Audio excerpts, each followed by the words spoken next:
Assalamualaikum warahmatullahi wabarakatuh. Innal hamdalillah nahmaduhu wa nasta'inuhu wa nastaghfiruh wa na'udzu billahi min shururi anfusina wa min sayyiati a'malina. May yahdihillahu fala mudilla lahu wa man yudlil fala hadiya lahu. Asyhadu an la ilaha illallah wahdahu la syarika lahu وأشهد أن محمدا عبده ورسوله فإن أصدق الحديث كتاب الله وخير الهدي هدي محمد صلى الله عليه وسلم وشر الأمور محدثاتها وكل محدثة في الدين بدعة وكل بدعة ضلالة وكل ضلالة في النار. أما بعد. Bapak-bapak, ibu-ibu, ikhwan dan akhwat yang senantiasa dimuliakan oleh Allah Subhanahu wa taala. Alhamdulillah, segala puji bagi Allah Subhanahu wa taala dengan limpahan nikmat yang begitu besar, di antaranya nikmat iman, nikmat Islam, nikmat kesehatan, sehingga kita semua dimudahkan oleh Allah Subhanahu wa taala untuk bisa berhadir di tempat yang mulia ini. Mudah-mudahan apa yang kita pelajari, apa yang kita tuntut pada pagi hari ini mendatangkan keberkahan dari Allah Subhanahu wa taala dan kita bisa mengambil manfaat dari apa yang akan disampaikan nantinya. Bapak, Ibu, ikhwan dan akhwat yang dimuliakan oleh Allah Subhanahu wa taala, kita masuk kajian kita pada pagi hari ini bab ad-dafn, bab tentang masalah penguburan.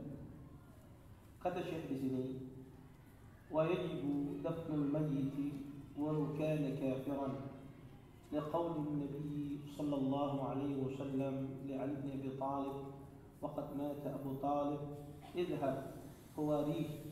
kata Nabi sallallahu alaihi wasallam, kata Syekh, kita menguburkan mayit, seorang yang meninggal, walaupun dia adalah orang kafir. Jadi penguburan ini wajib walaupun yang meninggal itu adalah orang kafir. Kalau tidak ada yang menguburkan, wajib bagi seorang muslim menguburkannya.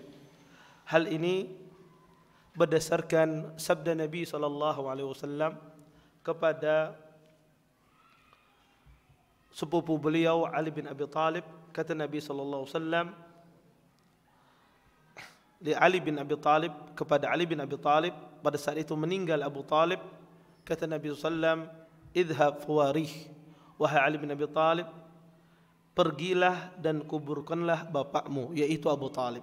Padahal kita tahu bahwasanya Abu Talib meninggal di dalam keadaan tidak masuk Islam. Ketika akhir hayatnya Abu Talib, beliau tidak mengucapkan kalimat la ilaha illallah. Beliau meninggal di dalam keadaan kufur. Nabi SAW mengatakan, ya, orang neraka yang paling ringan siksanya adalah yaghli minhuma dimaguhu kama yaghli mirja wal qumqum. Kata Nabi SAW, orang neraka yang paling ringan siksanya adalah bagaikan seseorang memasak air, kemudian air itu mendidih. Maka sebab itulah orang yang paling ringan siksanya di neraka, otaknya mendidih sebagaimana mendidihnya air. Dan itu terjadi pada Abu Talib. Dan subhanallah, ya, Abu Talib, ya, beliau jasanya banyak sekali kepada Nabi SAW. Tetapi beliau di akhir hayatnya mati dalam keadaan kufur. Sedikit saya keluar dari pembahasan, tapi penting ini. Disebutkan oleh para ulama, kenapa Abu Talib itu meninggal dalam keadaan kufur. Padahal anda tahu, Abu Talib ini yang membela Nabi, yang merawat Nabi, tapi kenapa dia tidak masuk Islam? Padahal beliau sangat cinta kepada Rasulullah sallallahu alaihi wasallam. Tapi kenapa dia tidak masuk Islam? Dijelaskan oleh Imam Ibn Katsir rahimahullahu taala, sebab Abu Talib tidak masuk Islam karena dia mencintai Nabi, mencintai tabi'i, bukan mencintai karena agama. Tapi dia mencintai Rasulullah SAW karena adanya hubungan nasab. Bapaknya Nabi, saudaranya Abu Talib. Nabi, keponakannya Abu Talib. Beliau mencintai Nabi SAW karena adanya hubungan nasab. Bukan karena mencintai Nabi cinta syar'i. Yang mencintai Nabi karena agama, tidak. Maka ini yang banyak terjadi pada kaum muslimin. Kadang kita itu mencintai anak kita itu sekedar karena ada hubungan darah, ada hubungan nasab. Tapi kita tidak mencintainya dari sisi agama. Makanya Anda jangan heran kalau ada orang tua itu tidak perhatian kepada anaknya. Anaknya tidak salat, anaknya tidak diperhatikan agamanya, anaknya keluar rumah tidak berjilbab, anaknya melihat sesuatu yang tidak layak, tidak ditegur oleh orang tuanya. Kenapa? Orang tua semacam ini dia mencintai anaknya karena hubungan nasab, bukan mencintai karena hubungan syar'i. Dan ini sangat bahaya. Maka banyak orang tua sekarang itu mencintai anaknya sekedar nasab saja, sekedar adanya hubungan darah, ini anak saya. Tapi dia tidak mencintai hubungan kepada anaknya, hubungan syar'i. Maka cinta karena agama itu cinta yang paling besar, mengalahkan cinta daripada sisi nasab. Maka kita, kalau kita punya saudara, punya anak, punya suami, seorang istri punya suami, atau seorang suami punya istri, maka janganlah Anda mencintai karena ada hubungan tali pernikahan saja, tapi cintailah karena agama. Karena cinta karena agama itu di atas segalanya. Dan itu yang menjadikan kita bergerak. Ketika melihat kesalahan kita tegur, ketika melihat ada yang kurang kita tegur. Tapi orang kalau sekedar mencintai karena hubungan, misalnya suami istri, mencintai karena hubungan tali pernikahan saja, maka apa yang menyimpang di suaminya atau di istrinya dia tidak akan menegur. Karena dia tidak risih. Karena dia mencintai hanya karena hubungan tali pernikahan. Dan ini keliru. Maka cinta yang terbesar seorang muslim, cintailah karena agama. Maka Abu Talib kata para ulama sebabnya dia kufur, salah satunya adalah karena dia mencintai Rasulullah karena mencintai sekedar hubungan nasab, bukan mencintai karena hubungan agama. Kemudian wa sunnatud dafn fil maqbarah, kata beliau, adapun sunnah ketika menguburkan seseorang, maka sunnahnya dikuburkan di tempat kuburan, fil maqbarah, di tempat kuburan. Kenapa? Lianna Nabi sallallahu alaihi wasallam kana yadfanu al-mauta fi maqbaratil baqi kama tawatar al-akhbar bidzalik. Wa lam yanqul an ahadin min as-salaf annahu dafana fi ghairi al-maqbarah. إلا ما تواتر أيضا أن النبي صلى الله عليه وسلم دفن في حجرته وذلك من خصوصيته صلى الله عليه وسلم كما دل عليه حديث عائشة رضي الله تعالى عنها قالت لما قبض رسول الله صلى الله عليه وسلم اختلفوا في دفنه فقال أبو بكر سمعت من رسول الله صلى الله عليه وسلم شيئا نسيته قال ما قبض الله نبيا إلا في الموضع الذي يحب أن يدفن فيه فدفنوه في موضع فراشه. Kata beliau, adapun sunnah seorang itu dikuburkan, maka dikuburkan di tempat penguburan. Kenapa? Karena Nabi SAW beliau menguburkan para sahabat di kuburan Baqi, sebagaimana telah banyak berita tentang hal itu. Bapak, Ibu, ikhwan dan akhwat yang dimuliakan Allah Subhanahu wa taala, Nabi SAW ketika berada di kota Madinah, beliau menguburkan para sahabat itu di Baqi. Menguburkan itu di Baqi. Dan Anda kalau pernah ke Baqi, ya, maka Anda lihat penguburan Baqi itu sangat luas. Dulunya kuburan Baqi itu sangat kecil. Kuburan Baqi itu sangat kecil.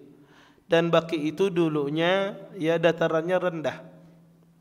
Tapi kalau Anda pergi sekarang di kuburan Baqi itu, Baqinya lebih tinggi daripada Masjid Nabawi. Kenapa dia lebih tinggi?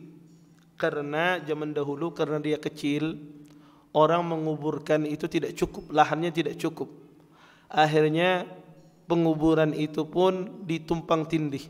Jadi setelah dikuburkan, ditaruh lagi tanah di atasnya, kemudian dikuburkan lagi. Penuh, taruh lagi tanah di atasnya, kemudian dikuburkan lagi, semacam itu.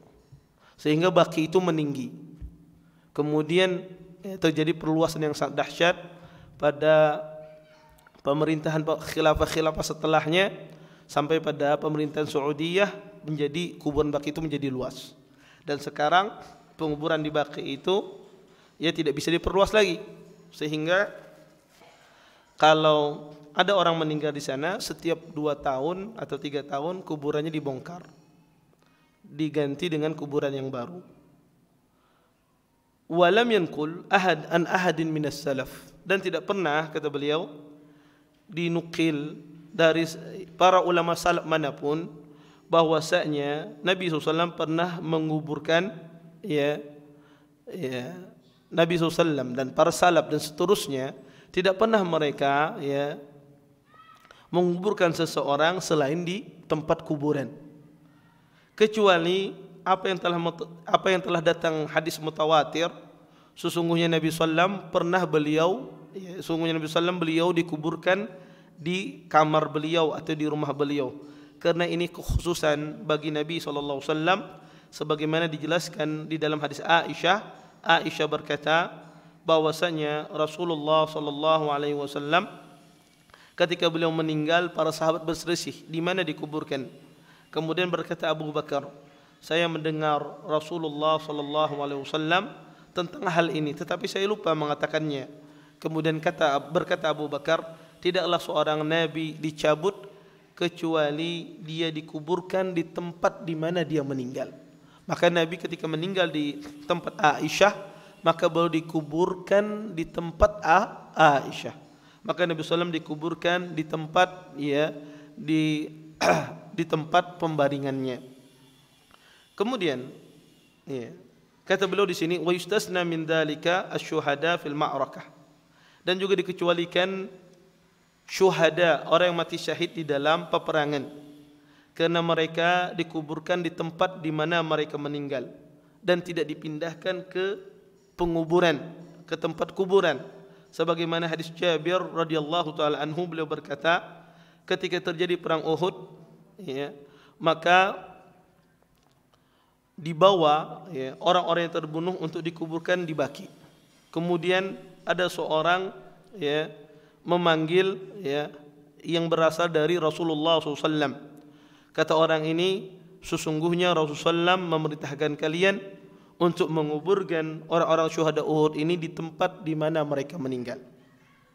Bapak, Ibu, ikhwan dan akhwat yang dimuliakan oleh Allah Subhanahu wa taala, dari sini kita bisa paham bahwasanya ketika orang itu meninggal, maka dia harus dikuburkan di tempat kuburan kaum muslimin.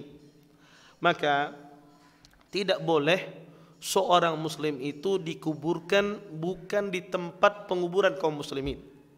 Maka tidak boleh seorang muslim itu dikuburkan di rumahnya. Tidak boleh seorang muslim itu dikuburkan di sekolahan yang dia bangun. Tidak boleh. Tidak boleh seorang muslim itu dikuburkan misalnya di tanah khusus bagi dia. Tidak boleh. Maka seorang itu harus dikuburkan di penguburan kaum muslimin. Kalau ada seorang muslim dikuburkan di tempat bukan penguburan kaum muslimin, contoh misalnya dikuburkan di depan rumahnya, apa yang harus dilakukan? Maka kuburannya harus dibongkar, kuburannya harus dipindahkan ke kuburan kaum muslimin. Walaupun sudah berubah baunya, maka harus dipindah, kuburannya harus dipindah. Tidak boleh dikuburkan di tempat bukan kuburan kaum muslimin. Kalau ada orang misalnya dikuburkan di dalam masjid, apa yang harus dilakukan? Maka kalau seandainya masjidnya sudah dibangun terlebih dahulu, maka kuburan yang dipindah. Tapi kalau seandainya kuburannya terlebih dahulu dibangun, kemudian ditaruh di atasnya dibangun masjid, jadi kuburannya sudah ada, masjidnya datang belakangan, maka masjidnya yang dirobohkan, dipindah ke tempat yang lain. Ya, masjidnya dipindah ke tempat lain, tidak boleh. Mana yang lebih dahulu, dialah yang berhak. Maka kalau ada orang dikuburkan bukan di tempat penguburan kaum muslimin, itu tidak boleh. Harus dikuburkan di tempat penguburan kaum muslimin. Oleh karenanya kata para ulama, tidak boleh jasad seorang muslim itu dipindahkan ketika dikuburkan. Jasad seorang muslim itu tidak boleh dipindahkan ketika dikuburkan kecuali di dalam beberapa keadaan. Maka kita tidak boleh asalnya membongkar kuburan. Tidak boleh kita memindahkan kuburan kecuali dalam kondisi-kondisi tertentu. Pertama kata para ulama, ketika seseorang itu dikuburkan, ketika seseorang itu dikuburkan bukan di penguburan kaum muslimin, maka dia dipindah kuburannya, dipindah ke tempat kaum muslimin.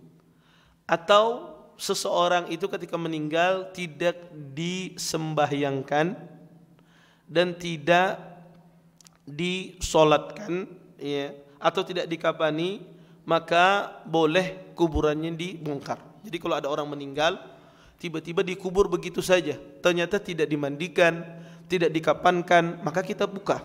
Boleh kita buka, kita kuburannya, kita kafani dia, kita mandikan dia, kita kafani dia. Atau seseorang dikuburkan tapi kuburannya tidak menghadap kiblat. Maka kalau kuburannya tidak menghadap kiblat, maka dibongkar. Kalau mayatnya masih utuh, tidak berubah. Tapi kalau sudah mayatnya berubah, sudah bau, maka tidak perlu dibongkar. Tapi kalau mayatnya belum, maka harus dibongkar karena penguburan itu menghadap kaum muslimin. Atau orang itu dikuburkan di penguburan orang non-muslim, orang kafir. Seorang muslim kemudian mati di penguburan orang kafir, maka orang muslim itu harus dipindahkan, karena jangan sampai dia mendengar azab. Kenapa? Dia akan mendengar azab. Ada orang, dia akan terganggu dengan azab orang-orang di sampingnya. Dan sebaliknya, kalau ada orang kafir dikuburkan di tempat kaum muslimin, maka orang kafirnya harus dipindahkan di penguburan mereka secara khusus. Karena itu tidak boleh disatukan antara penguburan kaum muslimin dengan penguburan orang kafir. Oleh karenanya seseorang muslim itu pada asalnya dikuburkan di tempat penguburan kaum muslimin, tidak boleh dikuburkan di tempat penguburan khusus. Mungkin ada bertanya, bagaimana kalau seandainya ada seseorang memiliki tanah khusus, tanah wakaf kuburan, tapi untuk dia dan keluarganya, karena keluarganya banyak, boleh tidak dikuburkan di sana? Boleh, kalau seandainya tempat itu emang dikhususkan untuk penguburan, walaupun itu hanya dikhususkan untuk orang-orang tertentu, misalnya untuk dia dan keluarganya atau untuk dia dan kampungnya misalnya, maka boleh. Yang penting tempat itu diperuntukkan untuk penguburan. Tapi kalau tempat itu bercampur di rumah dia, kemudian di depan rumahnya dikasih kuburan biar anaknya ingat terus, biar istrinya misalnya ingat kuburan suaminya, biar istrinya tidak menikah lagi misalnya, karena takut dia dengan suaminya misalnya, maka itu tidak boleh, harus dikuburkan di penguburan kaum muslimin. Kemudian Bapak Ibu ikhwan dan akhwat yang dimuliakan oleh Allah Subhanahu wa taala, kalau seorang muslim itu tidak boleh dikuburkan di tempat penguburan khusus, terus kenapa Nabi SAW dikuburkan di kamarnya atau di rumahnya Aisyah? Kata para ulama, ada beberapa pengecualian. Seseorang itu dikuburkan tidak di tempat penguburan kaum muslimin. Pengecualian itu cuma 2 orang saja. Pertama adalah para anbiya, para nabi dan rasul. Para nabi dan rasul mereka dikuburkan di tempat di mana mereka meninggal. Sebagaimana hadis Abu Bakar As-Siddiq, bahwasanya di sana disebutkan bahwasanya Nabi SAW beliau meninggal dikuburkan di tempat di mana beliau meninggal. Maka para nabi, para syuhada, para nabi, para anbiya, para rasul, maka mereka dikuburkan di tempat di mana mereka meninggal. Dan subhanallah, sebagai faedah, tidak ada satu kuburan Nabi yang diketahui tempat kuburannya kecuali Rasulullah. Semua Nabi dan Rasul itu tidak diketahui kuburannya di mana. Tidak ada yang bisa memastikan. Baik orang mengatakan kuburannya Nabi Ibrahim, kuburannya Nabi ini, tidak ada satupun kuburan Nabi di dunia ini bisa dipastikan itu kuburan Nabi kecuali kuburan Rasulullah. Kecuali kuburan Rasulullah sallallahu alaihi wasallam. Maka kalau Anda lihat ya, apa itu biasanya ada acara jejak Nabi apa ya? Jejak Rasul apa itu? Tentang kuburan-kuburan Nabi dan para Rasul. Itu sebetulnya kalau Anda lihat sejarahnya, maka tidak bisa dipastikan, cuma qila waqal, dikatakan, tidak bisa dipastikan itu kuburan Nabi. Tetapi yang bisa dipastikan kuburan Nabi cuma kuburan Rasulullah sallallahu alaihi wasallam. Karena Nabi dikuburkan di rumahnya Aisyah. Oleh karenanya para ulama mengatakan bahwasanya tidak ada kuburan para nabi, para rasul yang bisa dipastikan kecuali kuburan Rasulullah sallallahu alaihi wasallam. Nah, dikecualikan dari yang kita sebutkan di atas tadi, bahwasanya orang muslim itu dikuburkan di tempat penguburan kaum muslimin, yaitu para nabi-nabi dan rasul. Kemudian di sini ada masalah. Kalau Anda pernah berumrah ya, maka Anda lihat di samping kuburan Nabi itu ada kuburan siapa, ibu-ibu? Abu Bakar, terus apa lagi? Dua orang aja. Baik. Di samping kuburan Nabi itu ada kuburan Abu Bakar dan Umar. Tadi Ustadz mengatakan bahwasanya tidak boleh dikuburkan di kuburan khusus kecuali para nabi. Kenapa Abu Bakar dikuburkan di samping Nabi? Kenapa Umar dikuburkan di samping Nabi, tidak dikuburkan di Baqi? Sebanyak orang berdalil dengan peristiwa dikuburkannya Abu Bakar, peristiwa dikuburkannya Umar, itu berdalil bolehnya dikuburkan di rumah, bolehnya dikuburkan di tempat khusus. Jawabannya adalah, pertama, ketika tempat Aisyah itu dijadikan kuburan Nabi, maka tempat itu sudah berubah menjadi penguburan. Tempat Aisyah itu ketika dijadikan kuburan Nabi, maka berubah tempat itu menjadi penguburan. Sehingga Abu Bakar dan Umar, beliau tidak memulai. Tetapi karena itu tempat itu sudah jadi penguburan, maka boleh dikuburkan di sana Abu Bakar dan boleh di sana dikuburkan Umar. Kalau seandainya Abu Bakar langsung pertama kali dikuburkan di rumahnya Aisyah, itu tidak boleh.